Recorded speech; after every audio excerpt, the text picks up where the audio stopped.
Well, good afternoon. Welcome to our webinar. I'm so excited about this. One of the things that I have really enjoyed over the years is seeing illusions or magic or whatever you want to call it performed. And we've got Brett Myers with us today. I want to say thank you for joining us if you're watching live or maybe if you're watching later as we're recording this. But my name is GJ Farmer. I'm the founder of children'sministryblog.com. And kind of growing up, my dad was a gospel illusionist, and so I got to perform tricks kind of with the family and all that. And so I've seen lots and lots of magic shows and illusion shows throughout my years. But one of the best and greatest illusionists that I've ever seen, especially in the gospel illusion field, is Brett Myers, and so we're so excited to have him today. I've had him several times at my church before, and he always does an awesome job. I'm going to let him take a second to introduce himself and talk a little bit about his ministry, so that way you guys kind of know where he's coming from. And then I'll talk a little bit about kind of our format today for the webinar, and then we'll get started. So Brett, thanks for being here with us today, man. Hey, well, it is my absolute joy to be with you guys. And GJ, it's been awesome getting to know you again.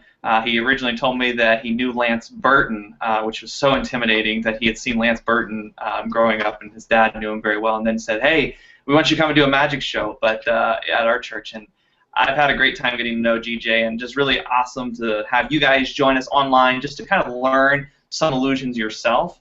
My story is I started out in high school. I learned how to do some simple card tricks, coin tricks, ropes, rubber band, just things that I could learn from videos that I borrowed from some friends. And initially I just kind of picked it up as a hobby and was using illusions just kind of as a way to interact in social settings like coffee houses or showing some friends on the bus.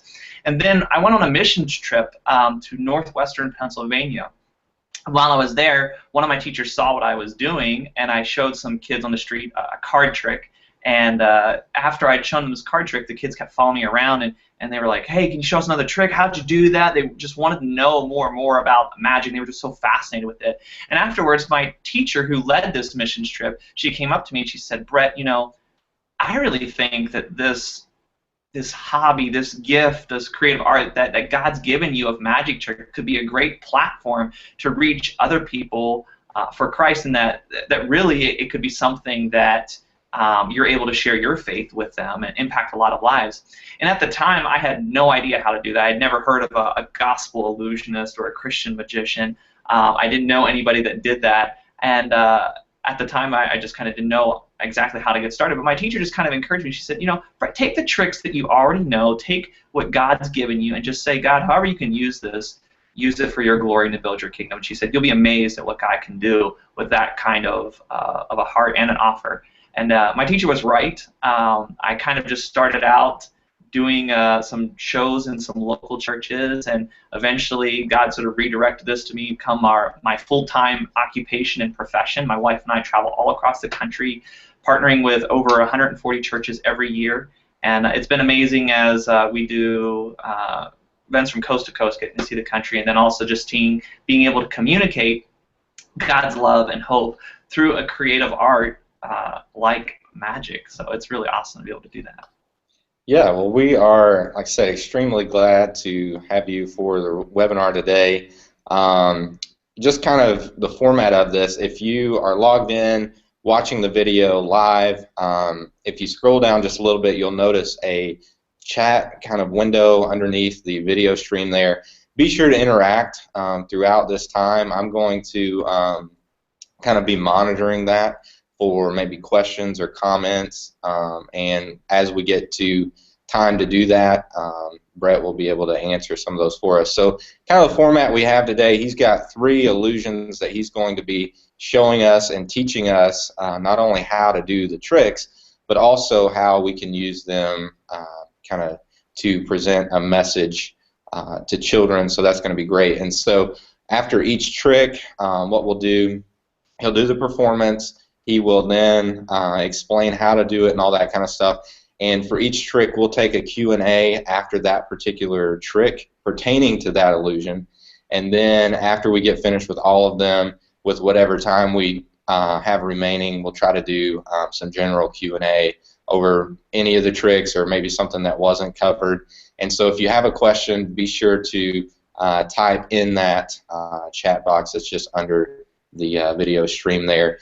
We'll try to keep it to an hour or less today, so trying to end by 3 Eastern Time, no later than that. So anyway, without further ado, I am excited, extremely excited. I just saw somebody ask if it will be recorded, and yes, it will be recorded. So you know, if you see, you know, hey, I didn't really catch how to do that, or I need to watch it again, you can do that. Or actually, I think the live video stream kind of has a DVR setting where you can rewind it kind of as we go. So there are a few different options, but yes, if you registered, I'm going to send that link to you sooner than everybody else, just because you registered. So anyway, we'll go ahead and get started. If you have any questions as we go, type them in the chat box, and then I will ask them to Brett to him when it gets time. So anyway, I'll let him kind of take over from here. I'm excited about this. All right, so the format for what I'm going to be doing, these couple next tricks that I'm going to be doing are from a DVD that I created called Stories Using Illusions to Share Your Faith. And what I'm going to do is I'm going to start off by presenting the trick, and then I'll break down the trick and kind of explain specifically the props that you need, how to do the trick, the secret, all that kind of stuff. So without any further ado, I am going to kind of transition here to kind of stepping back so you guys can kind of see a little bit more of the screen and going into the first presentation. So, have the bad things in life ever got you feeling down? I mean, a lot of us experience some type of negative experience in our life. Maybe it's a tragic, unexpected death, or maybe we lose our job, or maybe, you know, someone says something very unkind that makes us feel very sad. But either way, all of us experience things in life that are not what we would consider good experiences, and sometimes those experiences can leave us feeling empty, crushed, damaged, or destroyed, like this soda can. What's amazing is that when we experience these moments in our life, we often ask the question, why? Why, God, is this happening to me? Why am I experiencing this in my life now? What's amazing is that this question was actually asked to Jesus. In fact, there's an encounter where Jesus and his disciples are walking along a road, and they encounter a blind man. Now, at that time, that culture, it was believed that if you had a blindness or any type of physical ailment, that blindness was the result of either your sin or the sins of your parents. And so Jesus' disciples asked him, they say, Jesus, is this man blind because of the sin that he's committed, or perhaps even the sin that his parents have committed? And Jesus' response is amazing. He says, neither of those. He's not blind because of something he did or because of something his parents did, but this man has been blind since birth, so that the glory of God might be shown through him. What happens is then Jesus takes his hands, he lays them on the eyes of that blind man, and he restores sight to this man. That man then goes to all the surrounding towns, proclaiming what Jesus had done for him and how good God was to him. So sometimes maybe you feel like this soda can that's been crushed, damaged, and destroyed. But realize this, that we serve a God who has all power to remove the dents and the brokenness from our lives. But God isn't just concerned with the exterior. He's also concerned with the interior, our hearts. And that is that he seals us with his presence, with his spirit. But healing isn't just about us. It's actually about others. It's really about God.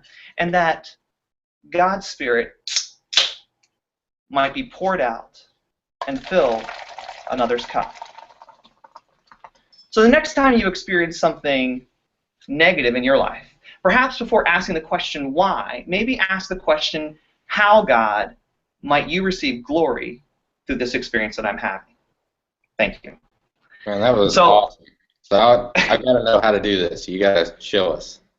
All right, well, this is a it's a great trick. I love this trick. It's actually a trick that was originally done by David Blaine on one of his TV special several years ago.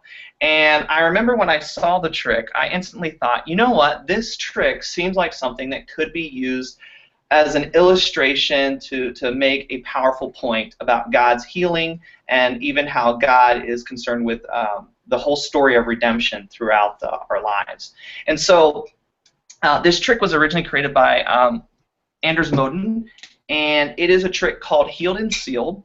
The secret to this trick is that you will need one can to do this. The can needs to be unopened like this, and then to make it look like it has been opened, you need one of these. It's called a Sharpie or an Expo marker. And the one thing about this, I will tell you up front, is what I found the best brands or the best ones that work are actually off-brand. So if you go to Walmart or you go to Target or whatever, rather than buying Expo dry erase markers, buy the off-brand. I don't know what it is, but the Expo markers, they don't wipe off as easily when you do this. So what you're going to do is you take your Expo marker and you just kind of color in the area that would be where the can would be open. So I'm just kind of going around the outline right there to kind of make it look like that can has been opened. Now, again, this looks good on camera, but the amazing thing is that even in person, this looks great too. Like, I've never had anybody ever say to me that, oh, that can's not open, because, I mean, it's a great illusion. It looks like that can has been open. Now, the second thing that you will need is a safety pin or a push pin. And what you're going to do is you're going to actually put a hole in the can. Now, if you've ever wondered what happens when you rupture a can of soda, you're about to find out. So what you're going to do is I usually find a spot. So if the can's like this, I'm looking for a spot that's right along the top edge and where my thumb would be. So my thumb usually would sit right about there. I kind of find a mark that's like right up near the top here. And I'm just going to take and push this pin right like that. And I'm going to push it through the can and pull it out like that. Now, it is kind of fun just to do that, if for no other reason to do the trick, just to see that happen when you rupture a can with a pin. And I just kind of let it drain out, and you're noticing now as the can is initially pressurized because of the carbonation in the can, and the carbonation is actually what allows the can to be restored. I'll explain here more in a minute about that, but I'm just kind of allowing the soda to kind of just drip out like this. I may squeeze the can just a little bit to try to drain it out a little bit faster. Now, next thing that you're going to do is you're going to put a dent in the can. A couple tips about doing this, and I go into a lot more detail on the DVD about this, but I've learned that if you take and you just try to crush the can, that sometimes you can create too harsh of crushing points along the sides of the can, and what ends up happening is that becomes a weak spot in the can, so that when it actually restores, you get a second hole in a place that you didn't intend there to be. So to kind of solve that, what I do is I take 4 fingers like this, and I just kind of press along the front of the can like this, and it kind of makes a dent like that. And I can kind of show you on both sides. I only push in one side of the can. Now it's dripping a little bit right now. I just take the extra and just kind of get rid of it. And now you're ready to perform the trick. The trick is set and ready to go. You can do this, I would say, no more than about 60 minutes before you're ready to perform it.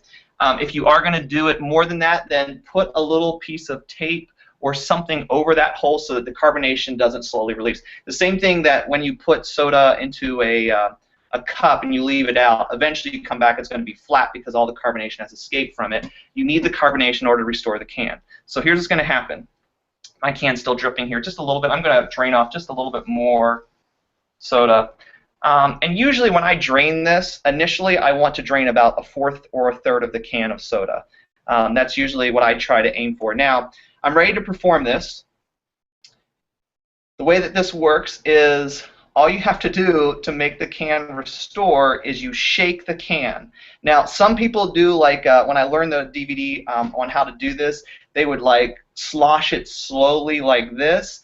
But what I do is I I kind of create the excuse for shaking the can in the pattern of what I'm saying. And so when I say God's power, like I kind of motion with this hand and I shake with this hand, that creates a shake, which activates the release of the carbonation in the soda can, and the carbonation builds up and the pressure actually pulls it out. Now, one thing to make sure you do, make sure you do, is you want to have your thumb over that hole that we put in the can. So I don't know if you guys can see the hole or not, but you're going to put your thumb over the hole of that can like that, and you want to keep your thumb on that hole the entire time once you start shaking, because if you take your finger off after you shake it, you will get soda in your face. It will jet out of that hole and it will come back and fire on you. I've done it before. It's not pretty. So what you do again is you just kind of shake the can. So I'm going to do it without the motion in front like this. I just kind of go like that, and you can kind of see the can just like that. The dent has come out of it. Now the rest of it is just getting rid of that expo marker that you've placed on the top of the can. So I just take my thumb and I just kind of wipe it away like this. Now, when I do perform it, I tilt it back and turn it towards me and make it look like I'm almost reaching down inside and grabbing the tab and sealing it back into place. And I do take my fingernail and I snap the top of it just to get that extra sound that helps with the illusion. And then, obviously, you're just opening the can up. And again, don't take your thumb off of that hole. I can feel the pressure underneath of it, but you just pop it like that, and you pour your soda out like that. Very simple trick to do, amazing, and what it illustrates, I think, and also every time I do that trick for people, they all kind of have the same reaction when it restores and it fills back up. It's a very powerful trick to use. So I'll stop there for questions and maybe even some comments from DJ. Awesome, awesome. Okay, a couple of questions here. First of all, is there a particular soda maybe that works better than others? Does it have to be Pepsi? You can use anything with carbonation in it. It doesn't have to be Pepsi. It can be Mountain Dew. It can be Sprite. It can be Diet. It can be whatever you want it to be. It really doesn't matter as long as the beverage is carbonated. And it has carbonation in it, and basically if you can shake the bottle of it and it expands, that'll make it work. So awesome. And does it matter like if the soda is room temperature or cold? Oh, good question. I have found that I usually try to have it room temperature, and the reason for that is that the expo marker tends to write better on the top of it when it's room temperature, because what happens is, especially depending upon the humidity in the air, there's condensation that occurs when you take a cold can of soda and you put it in a high humidity environment. Like if you live in the southeast, right now in the northeast, it's so cold it doesn't really matter. Like there's not going to be as much concentration of humidity. But what I've found is that it's really hard to write the can on the top or to make it look like it's been opened, because the expo marker won't write because the can is condensating with water on top of it, so it kind of X's it out. Awesome. Somebody made the comment, and you may have found this, that diet soda maybe can be less sticky. Have you found that to be true? I know that when you learn it from the DVD, they say that that is true. I don't know. Like I've always just used Pepsi or Sprite or something like that, and there are benefits to using different sodas if you choose to do that. And I know that there are arguments on the Magic community that would say, oh, you should use Diet because of diabetes, or you should use Diet because of it's less sticky. Experiment, figure out what works and what you want to use. The rule is you can use anything that has carbonation in it. And as far as children's ministry goes, we try to like to make things creative and match kind of the message. So for some of you all, it may, your particular soda you pick out, the name of it you might be able to relate it to a particular message that you're trying to live that day. So that would be cool. Yep. Right. Yeah, go ahead. Sorry. No. I was just going to say you could definitely find some type of off-brand soda that has a message on it that you could tie into your theme for that week, or there's endless possibilities. And again, I appreciate that input too. That just think through those things, because there might be some nice tie-ins. Nice. Well, I think that's all the questions for this one right now. If you have any more questions, you can go ahead and present those, and I'll save those kind of for the end. Somebody had asked where you can get your DVD, but we'll give all that information kind of Yeah. at the end and everything. So if you want, we can go ahead and move along to the next illusion and get going.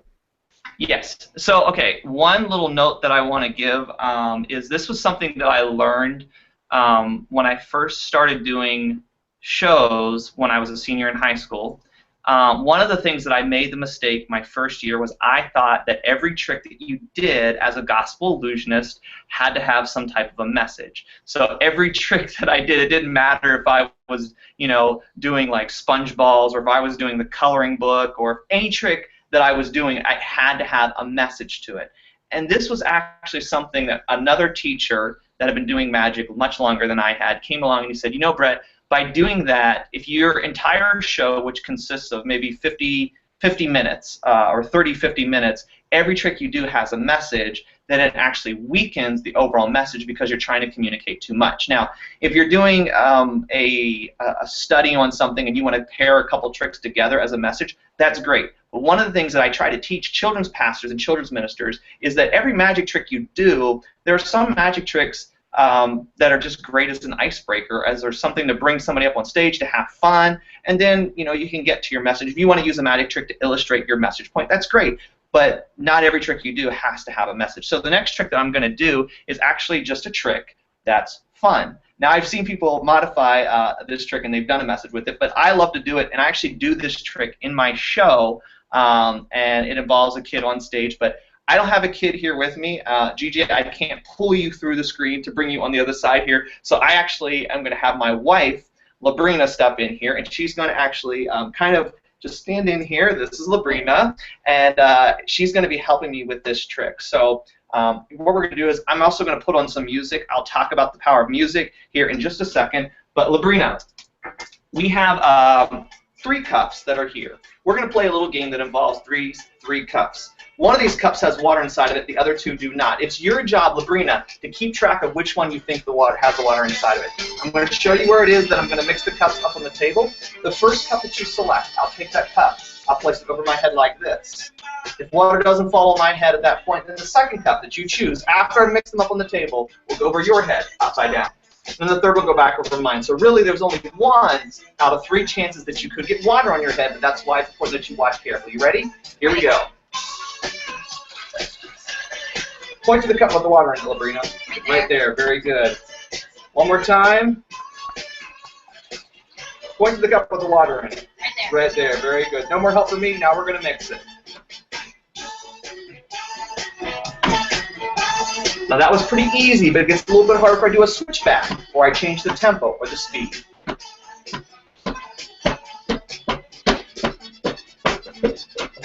Don't pay attention to that. That's just an illusion. Thanks for grabbing that, Labrina. Bring that back up here. Awesome. Switch that around like that, like that, like that. All right. Labrina, do you think it's in cup number 1, cup number 2, or cup number 3? Which cup has the water inside it? 1, 2, or 3? I think 2. You think 2? I think so. All right, tell you what. Turn this upside down over my head. I think I pulled an extra move in here. That's all right, Labrina. We've got cup number 1 or cup number 3 remaining. Which one do you want to go over your head, 1 or 3? 3. 3. All right. So over your head. Look up inside. Okay, so it wasn't in cup number 3. It wasn't in cup number 2. If you're watching me carefully, it was actually over here in cup number... It's great to be an illusionist. All right, if you don't mind just cutting that music for a second. All right. So this trick that I just did is a trick or routine. I learned it, I think, originally from Penguin Magic, and it was a routine called Dunk the Magician or Dunk the Illusionist, and it's a really great trick. It's very easy to do, probably the easiest trick I'm going to teach you here today to do. It involves no skill whatsoever, but it is an amazing trick. The way that this works is the water doesn't actually disappear, it just transforms or changes form. The water is still here. It's actually just gel like this. So I don't know if you can see inside the cup right there. You can look at it. I will kind of pop it out here in just a second. See if I can get it. It's stuck. There it is. Okay, so there is the water. That's what it looks like in gelled form. And this powder is called Slush powder. You can buy it from an arts and crafts store. You can buy it online. If you buy it online, just type in Slush powder. Or if you go to the science section of Michael's or Hobby Lobby, they do sell it. And it's usually either called slush powder or gel powder. Basically, it'll be advertised as turns any liquid into a solid in seconds. And that's what this is. So I have some slush powder that's right here. All you need is 1 teaspoon of powder will gel 8 ounces of liquid. So what you do is I just take and put about a teaspoon of powder into the bottom of 1 cup, like this. And I've done this enough that I kind of know how much powder I need, but you can measure it out if you're unsure. Then you need 1 cup that has water in it. So, Labrina, do you mind grabbing some water from our kitchen? And while she's doing that, the cup that has the powder in is right here. This cup does not have anything in it. It gets stacked right on top of there like this. Labrina is right now bringing me some water, like that. And that cup, I just stack up on top of that. So I have a stack of 3 cups. Now, I have put a design on the outside of these cups. Now, I made it to match GJ's background of peppermints and candy sticks in the background. I didn't plan it at all. Actually, I came up with this for Christmas. And what was amazing is that if I do suggest getting either a thick enough cup that you can't see through it. It's opaque. You cannot see the water line or the water level. And you can kind of just shop around for some different cups. Or you can take a cup and just put, like, this is electrical tape, different colors of electrical tape that I just put around here. And that kind of helps to hide the line of where the water is. Because sometimes if the cup is too thin, the audience can actually see the water line and they can tell where it is. Don't worry about it. Don't obsess about it too much, but it is one of those details that you may just think through, and a little tip that I had for it. Now, as far as the presentation of this, you have 3 cups. You have them on a table. I bring a person on stage with me, and I tell them that we're going to play a game that involves 3 cups. And the game is that you're going to try to keep track of which cup you think has the water inside of it, because after I've mixed them up on the table, one of those cups is going to go over my head, but if water doesn't fall on my head, then the second cup that they choose will go over their head, the third will go back over mine. And I explain that just so they kind of, and that always seems to get a laugh when I say it's going to go over their head. You can play that moment up and kind of even play off of their a little bit of hesitation for they may get wet for this trick. But all you got to do for this is I start off, and this is the cup that has the water inside of it. I pour it into the second cup. This cup could have the slush powder in it, but I just like the added thing of they saw you pour it from one into the other, and now they're going to see you pour it again. Again, it's kind of one of those false assurances that nothing's going on. Now, the third cup, this was the cup that had the slush powder in it. It's already gelled. Like, I wish that I could show this better on camera, or I wish that you guys would be here in the living room with me so I could show you this. This is amazing stuff. It's really fun to even just play around with. But it will gel liquid in like 2 seconds flat. Like, as soon as you dump it in there, boom, it's like Jell-O, and it's already gelled. So it won't fall out like this. It does not come out. Now, if I shake the cup, it will come out. So you want to be a little bit careful of that. But like, all I do is I turn it upside down, and I'm able to do this pretty freely. Like, it's not falling out of there, and I had to hit it pretty hard to get it to come back out. But again, it's inside the cup, and all of the rest is just presentation of just turning the cups upside down, nesting them back together, and you have a great miracle on your hand. And kids will be talking about, how did you make the water disappear? It's a great trick, simple to do, it's not expensive. You can get, I think it's like 2 ounces of it for like $5. Or I'm sorry, not 2 ounces. It's like a jar. I don't know how many ounces it is, but it's usually about a jar this big, and you can do the trick probably at least 20 times out of that, and it costs like $5 at Michael's. So check it out, slush powder, and it's a great routine. You guys can reference this video later on if you want to learn it. Awesome. I had a question I was thinking of. Do you have like kind of, I guess, a save or like something to say if the bulk of it just does fall out on somebody's head? It has happened to me. Okay, I'll tell you a story where it's messed up on me. If something does happen like that, if any trick in general messes up, my encouragement is just to keep going. Laugh it off and just keep moving on. Don't apologize. Don't make excuses. Don't say, oh, I don't know, I should have practiced more, whatever. The audience doesn't want to hear that. And again, your audience may be children, so they may be poking fun of you after the session is done. But my thought on it is, if it does fall out and it hits you in the head, then just be like, oh my goodness, what has happened to the water? It's become Jello, and just throw it in the air and get rid of it. I don't know. Like, I think that could work in children's ministry environment. For my personality on stage, I don't know if I could quite get away with that.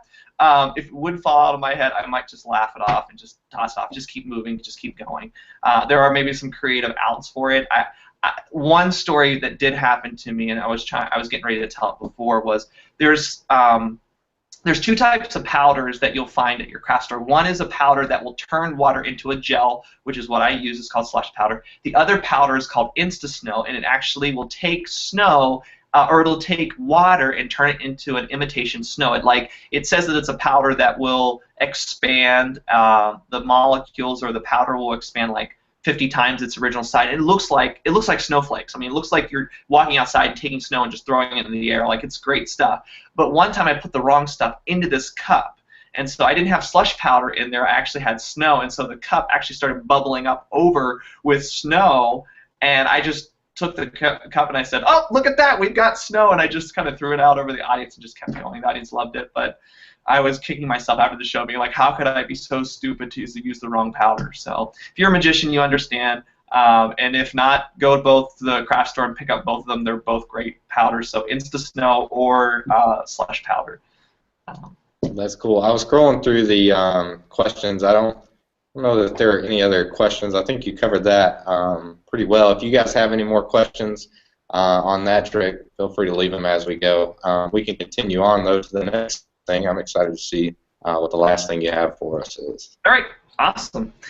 So this trick is something I will need Labrina for. Oops, I'm sorry, I bumped the table there. I'm going to move this table out of the way. Give me just a second to transition here.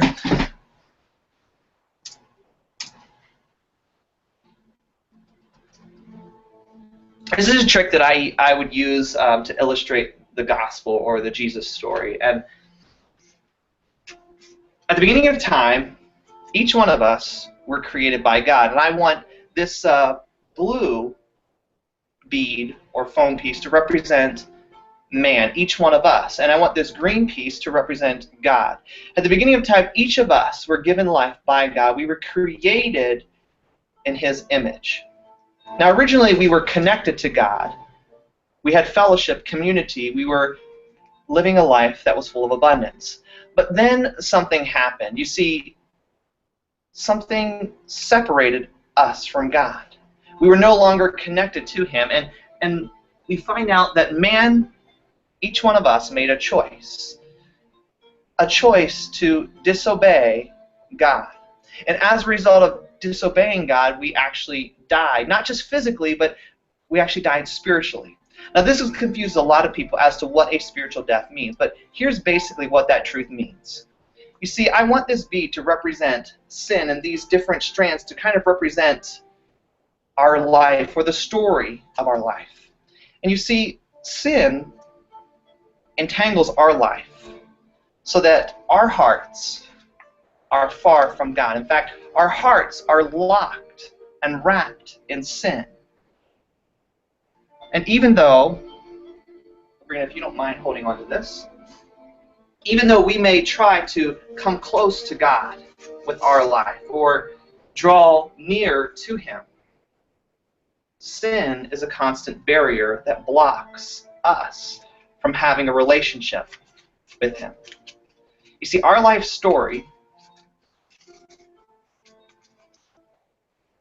in trying to get back to God, if we don't rely upon something that He's done, it's useless because we just end up falling farther away from Him because sin blocks us from being connected to God once again. The sin has to be removed. That spiritual death has to be taken away from our life story. So, Labrina, why don't you mind coming over here and hanging on to this rope right here, as well as this one right over here. You see, over 2,000 years ago, something amazing happened in that God sent His one and only Son into this world. He sent Him into this world to demonstrate His incredible love for each one of us. He demonstrated His love in that while we were still sinners, Christ died on the cross for you and for me. In doing so, He took on that penalty of death and removed it from our lives and from our hearts. So the sin bead that separates us has to be removed, but it can only be removed by God's gift. So Labrina, what I want you to do is on the count of 3, I want you to pull the ropes in opposite directions. So just kind of pull them in opposing directions on the count of 3. Ready? 1, 2, 3. Pull like that. You see the sin bead, the sin is removed from our lives. And now our story can once again be connected to God so that we can be joined in fellowship with Him once again and forever in eternity. The truth is that God loves you and me, and that His love isn't dependent upon our works, but in us trusting in that gift to remove that sin from our hearts and to save us from our sin. Thank you. All right, so there is... Great, I like that one. Or I'm sorry, go ahead. Oh, no, I just said that was great. I really like that one. All right, so this is something, and again, I want to make a note on the music that you may hear playing in the background. I don't know if it's loud enough. I know we turned it down a little bit, and we kind of tested it. We may not have gotten it up so loud. But one thing I do encourage you guys, if you're doing children's ministry, definitely harness the power of music. This is something that I teach extensively in another workshop that I do called Captivating Communication, and it's all about the power that music has to captivate your audience. And what I would reference is, if you ever watch a speech in a movie, like think of maybe a speech from Lord of the Rings or Braveheart or your epic battle scenes, whatever that is, you'll notice that whenever there is a speech that's given, there's always some soundtrack or there's some type of music playing underneath of it. And the reason for that is that music has the power to really captivate the attention of your audience. So I like to use music, instrumental music that's kind of soft playing, that doesn't distract or pull focus, but actually enhances the overall message to really drive home and really keep the attention of students, young people captivated throughout the entire time. So I use music as a transition when I go get a volunteer from the stage. I use music whenever I'm speaking. I use music many, many times throughout the course of the program. But enough about music. I know you guys want to learn how this is done. So all you need to do this trick. One other quick note about this trick is I got this idea. The original trick was called Grandma's Necklace, and it was a trick that basically one of the beads would actually pull off of the string. And it was a close-up trick, and what I mean by that is it was basically meant to be done for a group of like 3 to 5 people. And I saw that, and even one of my teachers in magic, his name is Dwayne Laughlin, I saw him presenting basically the same trick, but he was using different size objects, ones that would be great for a visual illustration like this. It would be much larger. So in order to do this, go to Walmart and grab some pieces of rope, or basically just buy a spool of rope, and you're going to need 2 pieces. The lengths of them don't really matter. It all kind of depends on the size props that you're using, but these are about 4 feet in length. I have 2 ropes that are 4 feet in length. And then the other thing is that I went to Walmart and I found these fun noodles. And again, this was an idea from Dwayne to use fun noodles. I've also, before this, have used foam core balls. So if you go to the craft section, especially if it's not the summertime and you're looking for something else, is you can actually go to the craft and find those foam core balls that they sell for arts and crafts projects, and you can paint them different colors. But I found fun noodles and just bought 3 fun noodles and cut them up into these type shapes to kind of make these beads that I have here. So the secret to the trick is that these ropes that you have, you fold them in half like this. So basically you're turning the ends, oops, back on themselves like this. So I have the ropes like this, They're separated and they're basically folded back on themselves. So here are the loops. Down there are the ends of the rope like that. You're going to take and you're going to feed one of the loops. Again, these are just halved, so you just kind of make it half. And you feed one of the loops through the other like this, and you fold it back on itself like that.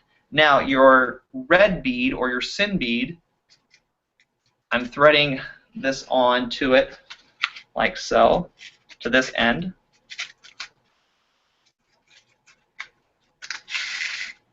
And so now that's the part that I showed before. It's just basically the two loops. This one is looped over like this, and it's pulled back on itself like that.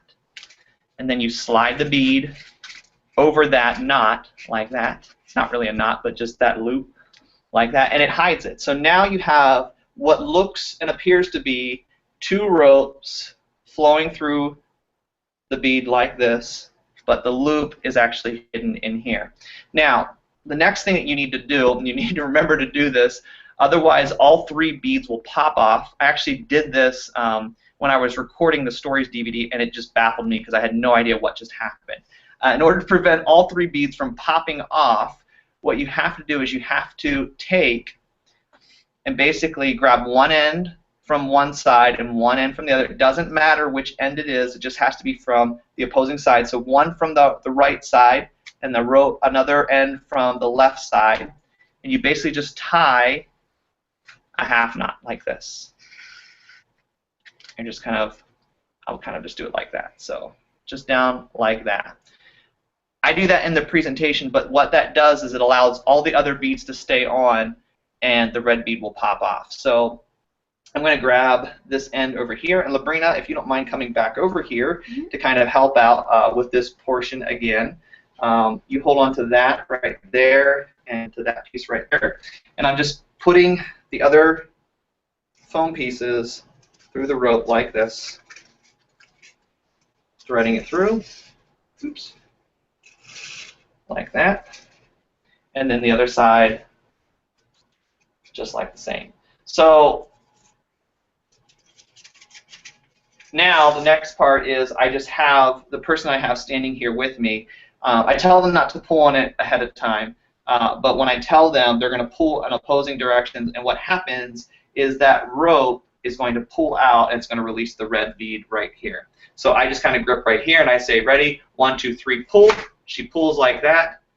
When she does that, it stretches the rope out and it pulls that knot out, and now you have just these two beads sitting on the rope just like that. Again, it's a trick that is very powerful in illustrating that message that I communicated, the message that Jesus and what he did on the cross takes away that sin, and once again, God and man can be connected and have fellowship again. So I'll stop for questions.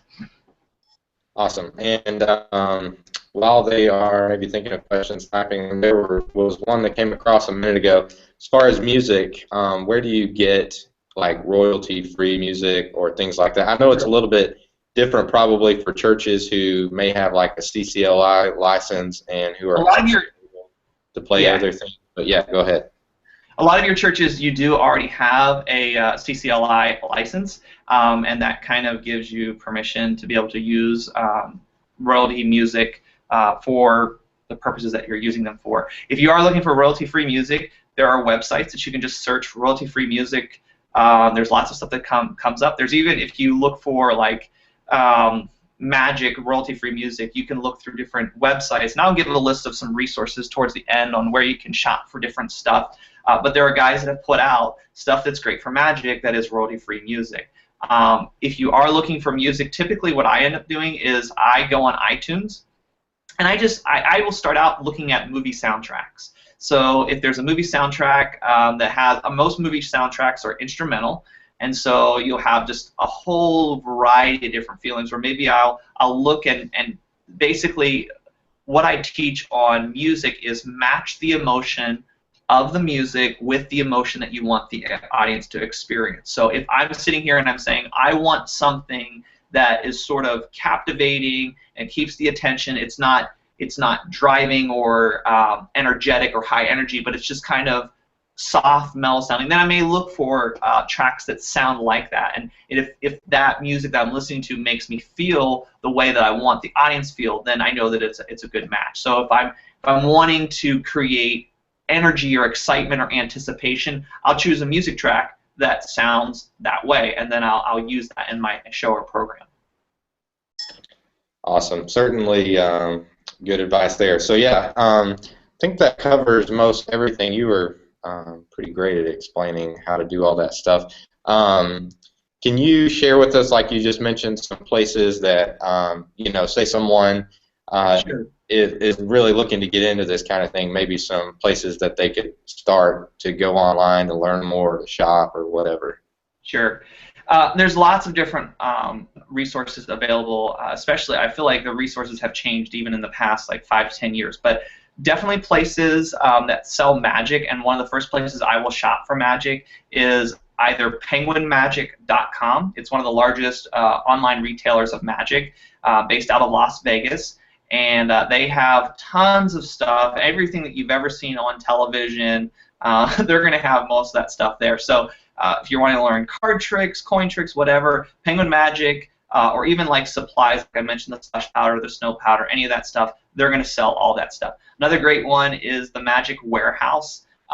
Magic Warehouse is based out of Baltimore, and they have some great items if you're looking to do some bigger stuff. So they have different sections and categories, some that are like close-up, some that would be considered more of what you might call stage magic, or built for audiences that are 50, 100 or more, and that's a great resource. If you're looking for children's ministry resources and tools, one of my teachers that I highly recommend, his son actually operates the store. David Laughlin is his son. Dwayne Laughlin is the person that I know both of them very well, so I can't really. They're both really good friends of mine. But their store, which is laughlinmagicstore.com, they sell great stuff. In fact, the original presentation that I use in my show was created by Dwayne, and he still sells that today, and that's something that I definitely encourage you guys to check out. There's gospelmagic.com that is originally started by Doc Haley and now run by Steve Varro, and that has some great resources on it if you're looking to illustrate a Sunday school lesson. And also, I mean, just use me as a resource too. I mean, if there's an illustration that you're looking for and you're saying, hey, I'm doing a lesson on Daniel and the Lion's Den, is there a magic trick that illustrates that principle or that story? I would be like, oh yeah, actually this person created a trick that's great for that and illustrates that principle very well, and here it is, and I'll send you links or whatever. So I'm happy to be a resource to you guys. If you have questions, feel free to contact me through my website. My website is brettamyers.com. Also, Brett A. Myers, that's my initials, BAMmagic.com is also, will take you to the same place. So either brettamyers.com, or if it's easier for you to remember, to BAMmagic.com. Both of those take you to the same spot, and just contact me on the contact page, or find me on Facebook under Brett A. Myers as well. And is that where they can go to get your DVD? Yes, someone asked about the DVD before. I used 2 tricks today from that DVD. The one being the soda can, and the second one, the gospel illustration with the beads. Those both came off of the Stories DVD that I teach, and that DVD is available on the website. I think it's $15 plus shipping on the website, and just go to the online store section. So brettamyers.com. And then find the online store tab and look for the Stories DVD. On that DVD, it has, I think there's 8 different gospel magic tricks that I teach, and again, similar principles, but one I teach on money and greed and what is God's view of money and why is that important. Another one, different illustrations illustrating different passages of Scripture. So. Cool. Somebody asked, and this is kind of I guess an off-the-cuff question. Hopefully, we'll see if you have an answer for. Do you have a favorite DVD that teaches sponge ball magic or close-up magic, anything like that? Oh, I do have some. I really like Jay Sankey's earplugs, which is a variation of the sponge balls. The earplugs, like, the reason I love it so much is because it kind of gives an excuse or a storyline for these sponges that you have. When you pull out the red sponges, it's great, but people have never seen anything like that before, and they're automatically being like, what's this? But the nice thing is that Jay Sankey came out with this version called earplugs, and it basically looks like giant yellow earplugs that you would stick into your ear. And he has this great routine where the earplugs are jumping from one hand to the other, and then at the very end they're like jumping and disappearing from your pocket, and you make a jumbo earplug appear that's like 4 inches tall. So it's a great routine. If you're looking for some SpongeBob magic, check out Jay Sankey's earplugs. Penguin Magic sells it. I think the Magic Warehouse sells it as well. Other DVDs, again, it all depends on what you want to learn.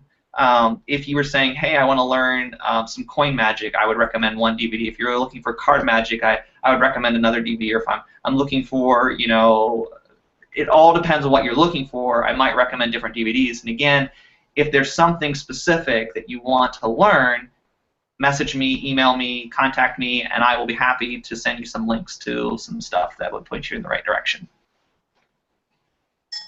Awesome. Well, I think we're kind of wrapping up on our time. I think most of our questions that folks have had have been answered. You guys, if you have any more questions or anything like that, feel free to, like you said, visit his website and send them his way. If you guys are looking for anybody to do this kind of thing at your church, Brett does all types of different shows, whether it be, you know, I've had him like on a huge stage before doing big illusions, and I've also had him like for our kids' church time, and you know, I'm sure if you were interested, he could do kind of like some breakout stuff like this, similar to what he's done today to teach some of your volunteers how to do some things. So pretty much whatever you need, if you need an illusionist for just general entertainment or for teaching purposes, Brett's your guy. He's great at it, and that's one of the reasons why I wanted him to do this webinar, because he's a great friend of mine, but he's also great at what he does. So I appreciate you, Brett, for coming by, stopping by today to help us do this webinar. Did you have anything else you wanted to share with us today, or was that pretty much it? Well, I did have one thought to just kind of share with you. One question that usually comes up, and I'm surprised it didn't come up today, is some people ask about, like, what do you do when people ask about the whole thing of magic? Is it evil? Is it not evil? And one thing I try to make very clear, and even when I'm talking to young people, is that I explain to them throughout the course of the show that what they're seeing is just an illusion. That I believe in miracles, but I don't do them. I believe in the God who does miracles. I just do tricks. And so that is one thing that I would just say is important that your students understand, that when you're doing a trick, that it is just an illustration, it's an illusion, it's not real, and that it is something that just requires sleight of hand practice, just like practicing an instrument or playing a sport. And then the other thing too is, if you're looking for illusions like I did today, there's definitely those type of things, but also if you're trying to do like a big illusion, like making people appear or disappear, that's again something that I'm willing to help with or point you in right directions, because again, there's different size magic shows that you can do, and even classifications for that. So awesome, man. Well, thanks again so much. Be sure to visit his website, brettamyers.com or bammagic.com, whichever you prefer, and be sure to check out all the stuff that he has going on in his ministry. Well, I appreciate you once again, Brett, and thank you guys. Thank you guys who have stopped by today. And if there's anything that we can ever do for you at the Children's Ministry Blog, hit us up under the contact section of our website. Well, you guys have a great day, and we'll talk to you guys soon.